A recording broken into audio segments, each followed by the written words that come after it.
శ్రీమాత్రే నమ. జై గురు దత్తాత్రేయ నమ.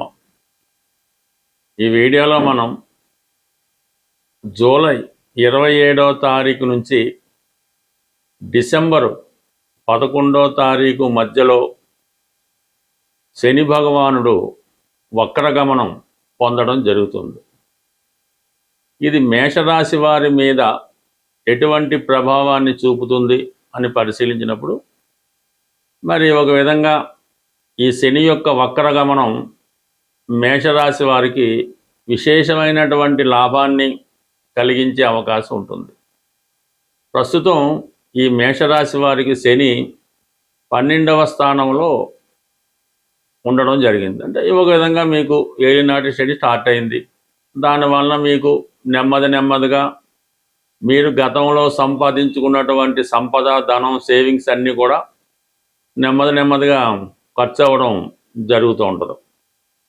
అటువంటి సమయంలో ఈ జూలై 27వ తారీఖున శని వక్రగమనం పొందడం వల్ల అది అప్పుడు ఏమవుతాడంటే శని అత్యంత బలవంతుడై ప్రస్తుతం ఉన్నటువంటి 12వ స్థానం మీద తన ప్రభావాన్ని చూపుతూ, అంటే శని అక్కడే ఉంటాడు కానీ తన వెనకనున్నటువంటి రాశి కుంభరాశి మీద కూడా ఈ రాబోయే రోజుల్లో, ఈ వక్రగమనం ఉన్న రోజుల్లో కుంభరాశి మీద కూడా తన ప్రభావాన్ని చూపడం జరుగుతుంది. అంటే కుంభరాశి సహజంగా 11వ స్థానం కాబట్టి ఆల్రెడీ ఈ శని 11వ స్థానంలో ఉంటే ఎటువంటి లాభాన్ని పొంది ఉంటారో ఆల్రెడీ మేషరాశి వారు గతంలో అనుభవంలోకి వచ్చి ఉంటుంది. ఇప్పుడు మళ్ళా తిరిగి అటువంటి రోజులు మీకు తిరిగి రావడం జరిగింది. ఇది ప్రధానంగా మీకు ఎటువంటి లాభాన్ని సమకూరుస్తుంది అని మనం ఆలోచించినప్పుడు శని వృత్తికారకుడు, అటువంటి శని భగవానుడు వక్రించి ఉండడం వల్ల గతంలో మీరు ఏదైనా ఉద్యోగానికి ప్రయత్నం చేసి ఉండి అది ఏదో కారణంగా ఆగిపోయి ఉండవచ్చు. లేదు మీరు ఏదైనా ఒక కాంట్రాక్టరో, లైసెన్సో, ఏదైనా కన్స్ట్రక్షన్ సంబంధించిన పనులు ప్రారంభిద్దాం అనుకొని ఏ కారణం వల్ల అయితేనో అవి ఆగిపోయి ఉండొచ్చు. అంటే గతంలో ఆగిపోయినటువంటి పనులు, అలాగే మీ ప్రయత్నాలు తిరిగి మళ్ళా పునఃప్రారంభమయ్యే అవకాశం ఉంటుంది మీకు ఈ జూలై 27 తర్వాత. అంటే సాధారణంగా ఈ ప్రధాన గ్రహాలైనటువంటి శని కానీ గురువు కానీ వక్రించినప్పుడు వీళ్ళు ఇంకొక ఛాన్స్ మీకు ఇవ్వడానికి ప్రయత్నం చేస్తూ ఉంటారు. అంటే మీరు ఏదో ఉదాహరణకు అనుకుందాం, ఏదో 10th క్లాస్ ఎగ్జామ్ రాసాం, అది 2-3 సబ్జెక్టులు ఉండిపోతే మళ్ళీ నెక్స్ట్ ఛాన్స్ ఒకటి ఇస్తూ ఉంటారు, అందులో కంప్లీట్ చేసుకోవడానికి అవకాశం ఇస్తూ ఉంటారు. అలాగే శని భగవానుడు కూడా అటువంటి అవకాశాన్ని, గతంలో పోగొట్టుకున్న అవకాశాన్ని తిరిగి సంపాదించే విధంగా మీకు ఇప్పుడు ఈ ప్రభావాన్ని చూపడం జరుగుతుంది. సో ఆ కారణం వల్ల మీరు, అంటే ఇప్పుడు ఏమైందంటే మీకు శని దశమ లాభాధిపతి 10వ స్థానానికి 11వ స్థానానికి యాక్టివేట్ చేస్తుంటాడు. దశమాధిపతి లాభస్థితిలోకి వచ్చినట్టు అవుద్ది అప్పుడు. అంటే కొత్త ఉద్యోగం కోసం ప్రయత్నం చేస్తున్నటువంటి నిరుద్యోగులకి ఇది చాలా మంచి అవకాశం. ఇది ఎక్కువగా ఎలా ఉంటుందంటే ఈ మీనరాశిలో ఉన్నటువంటి శని భగవానుడు విదేశంలో చదువుకోవడానికి వెళ్ళో, అక్కడ స్థిర నివాసం ఉండో, అక్కడ ఉన్నటువంటి వారికి చాలా వరకు ఇప్పుడు ఈ వక్రగమనం పొందడం వల్ల ఎవరైతే విదేశంలో ఉద్యోగం లేక ఇబ్బంది పడుతున్నారో వారికి ఈ జూలై 27 తర్వాత ఉద్యోగ అవకాశాలు రావడం జరుగుతుంది. అలాగే మీరు వివాహ సంబంధించిన విషయాల్లో మరి ఎప్పుడైతే ఏలినాటి శని స్టార్ట్ అయిందో ఈ మేషరాశిలో వాళ్ళకి ఈ వివాహ ప్రయత్నాలు చాలా డిలే అవ్వటం జరుగుతుంది. ఈ డిలే అవ్వటంలో ఇప్పుడు మళ్ళీ వక్రగమనం పొందడం వల్ల మీరు ఈ సమయంలో, అంటే ఇప్పుడు 11వ స్థానం మీద తన ప్రభావం చూపితే ఆటోమేటిక్గా 3-7 భావాల మీద కూడా తన ప్రభావం యాక్టివేట్ అవుతూ ఉంటుంది.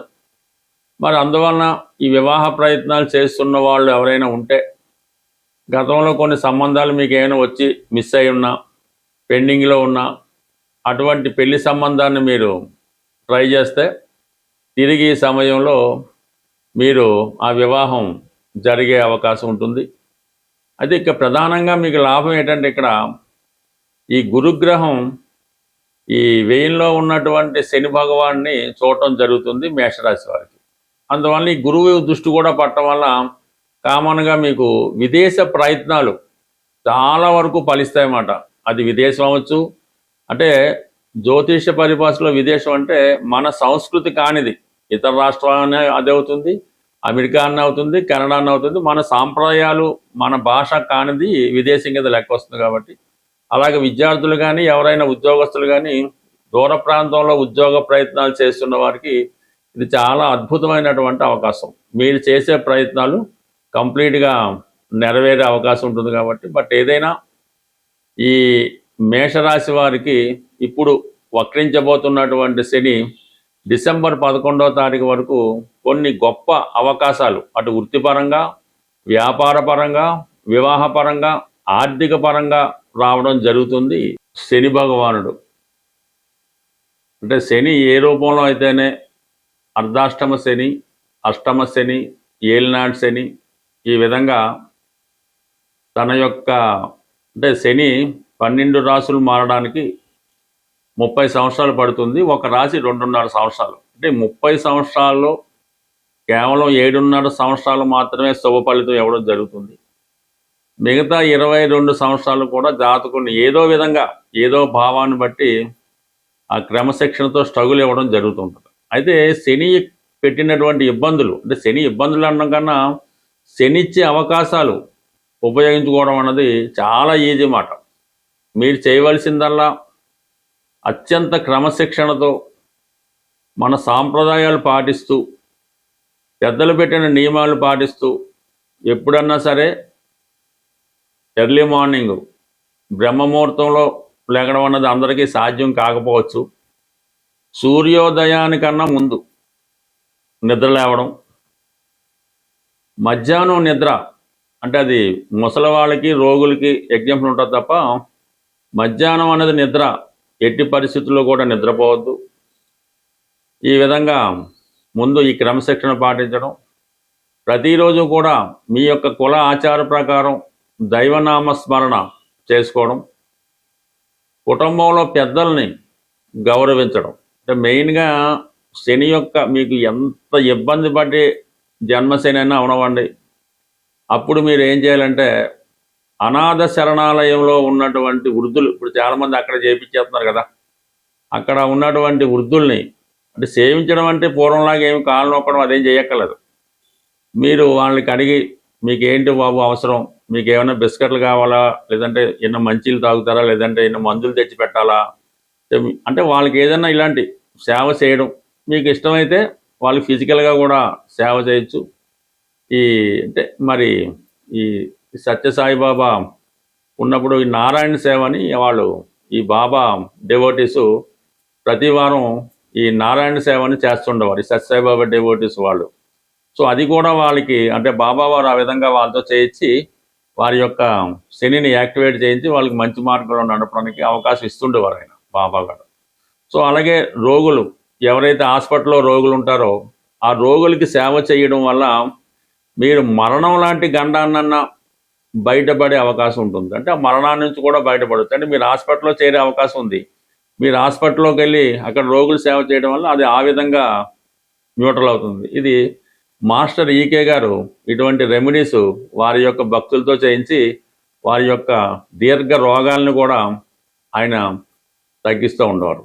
అంటే ఏదైనా శని సేవ చేయడం అది ఎవరికి, ఎవరైతే తన పనులు తాను చేసుకోలేరో వృద్ధులో బలహీనతో వాళ్ళకి చేయాలి తప్ప బాగా ఆరోగ్యంలో ఉన్నవాడికి మీరు ఎంత సేవ చేసినా పెద్దగా ఉపయోగం లేదు. పైపెచ్చి అది మీకు ఇంకో విధంగా ఇబ్బంది పడే అవకాశం ఉంటుంది. కాబట్టి ఈ నియమాలు మీరు అంటే బయట వారికి సేవ చేయడం, బయట వారికి భోజనం పెట్టడం కాకుండా మీ ఇంట్లో ఉన్నటువంటి మీ తల్లిదండ్రులకో, తాతగారికో, అమ్మమ్మలకో, నాన్నలకో వారికి ముందు సేవ చేయవలసి ఉంటుంది. వాళ్ళ గురించి పట్టించుకోకుండా ఏదో వేరే వాళ్ళకి సేవ చేయడం, వాళ్ళకి మంచి చెడ్డలు చూడడం అది మీకు మరింత పాపాన్ని మూటగడుతూ ఉంటుంది. ముందు మీ ఇంట్లో ఉన్నటువంటి వృద్ధులకు ఎటువంటి కష్టం రాకుండా చూడటం, వారికి ఏదైనా అవసరం వచ్చినప్పుడు ఆత్మీయంగా వాళ్ళని పలకరించడం, అవసరమైతే వాళ్ళకి ఫిజికల్గా సేవ చేయడం, వాళ్ళ అవసరాలకి మంచి దుప్పటం, మంచి పడక ఏర్పాటు చేయడం, శుభ్రమైన ఆహారం పెట్టడం, వాళ్ళు పడుకునేలాగా మంచి పడక ఏర్పాటు చేయడం, వాళ్ళకు రూమ్ ఏర్పాటు చేయడం, ఇవన్నీ చేయడం వల్ల మీకు 100% అంటే ఈ శని భగవానుడు కేవలం తన ప్రభావాన్ని మీ మీద కాకుండా కుటుంబం మొత్తం మీద ప్రభావం చూపుతుంటాడు. అంటే మీరు చేసేది తల్లిదండ్రులకు పెద్దవాళ్ళకు సేవ చేస్తే రేపు మీ సంతానం మీకు సేవ చేయడం జరుగుతుంటుంది. ఇది ఏదైనా శని కర్మకారకుడు. మీ కర్మల్ని బాధ్యతల్ని కరెక్ట్గా చేస్తే మీరు ఏ దేవాలయానికి వెళ్ళక్కర్లేదు, ఏ దాన ధర్మాలు చేయక్కర్లేదు, ఏ పుణ్యక్షేత్రాలు దర్శించక్కర్లేదు. మీ పెద్దవారిని సేవ చేస్తూ అలాగే ఇతరులకు కూడా ఇబ్బందులు లేకుండా చూడడం. కేవలం మీ పని వాళ్ళు కూడా ఉంటారు, మీ డ్రైవర్లు ఉంటారు, ఇంట్లో పనిచేసే వాళ్ళు ఉంటారు, వాళ్ళ పట్ల కూడా వినయ విధేయతలతో వాళ్ళ అవసరాలు ఏమైనా ఇబ్బందులు ఉంటే వారి అవసరాలు తీర్చడం వల్ల కూడా మీకు ఈ శని యాక్టివేట్ ఉంటుంది. అలాగే మీ యొక్క వ్యాపార వ్యవహారాలు కూడా చాలా అనుకూలంగా రావడం జరుగుతుంటుంది. బట్ ఏదైనా శనిని కంట్రోల్ చేసే శక్తి మీ చేతుల్లోనే ఉంది. అది మీరు ఎంత కష్టపడి చేసుకుంటే మీ యొక్క అభివృద్ధి, ఆరోగ్యం, ఐశ్వర్యం అంత అనుకూలంగా ఉంటుంది. స్వస్తి.